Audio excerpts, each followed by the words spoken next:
Bonjour à tous, bienvenue sur Tout en Zen, magazine du bien-être local. Je suis en compagnie de Camille Cartel, intervenante en médiation animale. Bonjour Camille. Bonjour. Quel est ton métier? En quoi consiste-t-il? Alors mon métier, c'est d'aller voir des personnes en situation de handicap, en fragilité psychologique ou en difficulté quelconque avec mes animaux et on passe un moment tous ensemble pour dépasser des blocages et passer un moment de bien-être. Alors tes animaux, peux-tu nous expliquer de quels animaux il s'agit? Oui, alors je travaille avec des chiens, des chevaux, des cochons d'Inde, des chinchillas et un mouton.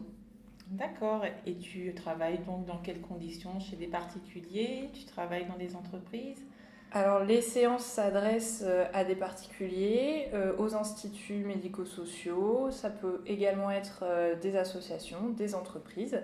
Et donc soit je me déplace sur le lieu de vie des bénéficiaires, soit les gens se déplacent dans un centre équestre et une ferme. D'accord. Alors, on tombe rarement dans une profession bien-être par hasard.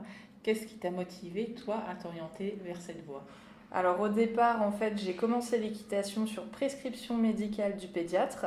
Et adolescente, je me suis rendu compte que la présence de l'animal au sens large m'apportait beaucoup d'équilibre et de bien-être. Et à partir de ce moment-là, j'ai toujours voulu transmettre aux autres ce que les animaux avaient pu m'apporter dans mon quotidien. Quelle formation as-tu dû suivre pour développer ce métier? Alors moi j'ai fait ce métier en reconversion professionnelle et j'ai suivi la formation Agathea d'un mois à Colmar. D'accord. Et à qui s'adresse ton activité précisément? Alors à toute personne en recherche de bien-être ou en recherche de dépassement d'un blocage, des enfants très très jeunes jusqu'aux adultes dans les EHPAD par exemple. À partir de quel âge peut-on commencer?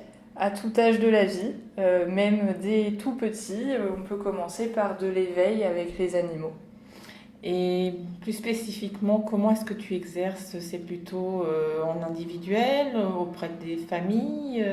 Comment ça se passe exactement? Alors on peut tout faire, on peut faire des séances collectives, on peut faire des séances individuelles, on peut faire des séances famille.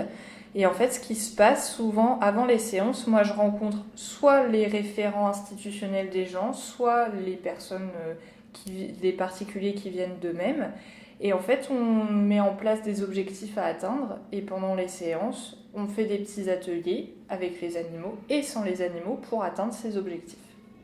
Concernant les animaux, justement, j'imagine qu'il y a tout un tas de critères à respecter pour veiller à leur bien-être. Est-ce que tu peux nous en énumérer quelques-uns, par exemple? Oui, alors déjà c'est respecter le plus possible leurs besoins à eux. Par exemple, les cochons d'Inde vivent en groupe parce que c'est des animaux grégaires, les chinchillas vivent en couple. Le chien est sorti en grande promenade plusieurs fois par jour. Ils sont tous suivis par des vétérinaires. Ils sont tous sous surveillance quotidienne. Et voilà, je me donne le droit, même pendant une séance, d'écarter l'animal si jamais moi je me rends compte qu'il est en situation de grand stress ou de mal-être ou malade. Voilà. Est-ce qu'il arrive que certaines personnes ressentent une réticence? Oui. Oui. Oui, souvent les gens peuvent avoir peur des chiens ou même des cochons d'Inde. Dans ces cas-là, on y va au rythme de la personne. Voilà, personne n'est forcé pendant les séances à toucher un animal ou à entrer en contact. Hein, ça se fait au rythme de l'autre. Mais parfois, on a des très belles surprises. Donc on peut vraiment s'intéresser à cette activité en toute confiance. Oui, tout à fait. Quels sont tes objectifs en termes d'évolution professionnelle? Alors au niveau des objectifs, en tout cas pour les bénéficiaires, c'est toujours de leur apporter du bien-être et d'atteindre leurs objectifs le plus possible. Après, au niveau de l'association, moi l'objectif c'est de l'ouvrir au plus grand nombre, de toucher encore plus de particuliers et également de pouvoir apporter un peu de bien-être et de déstressant dans les entreprises aussi.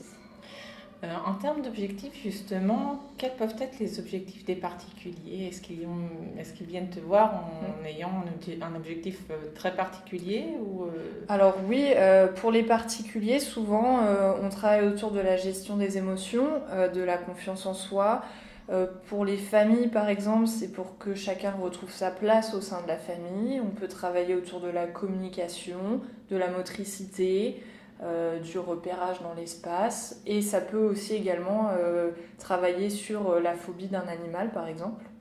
Oui, donc sur tout un axe très divers, Oui, très varié, et donc du coup, chacun peut y trouver son compte. c'est ça.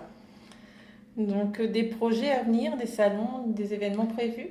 Alors oui, là au mois de juin, le 8 juin, je serai présente au Canicross organisé par le refuge de Linteau, dont les bénéfices seront reversés au refuge. Et le 23 juin, je serai présente au concours d'agility à Angerville-Bailleul pour un club canin. Justement, ça allait être ma question. Où et quand peut-on te retrouver? Où est-ce que tu exerces? Sur quelle zone géographique spécifiquement? Alors au niveau de la zone, moi je me déplace entre Le Havre et Dieppe. Et pour les accueils sur site, j'ai donc une ferme à Saint-Sauveur-des-Malvilles et un centre équestre à Cuverville qui sont partenaires de l'association. D'accord. Mais Camille, je te remercie. Je te souhaite une très belle suite dans tes projets. Merci beaucoup. À bientôt. À bientôt. Merci, chers auditeurs, pour votre écoute et à très bientôt pour de nouvelles aventures. C'était Zénaïde pour Tout en Zen. À bientôt.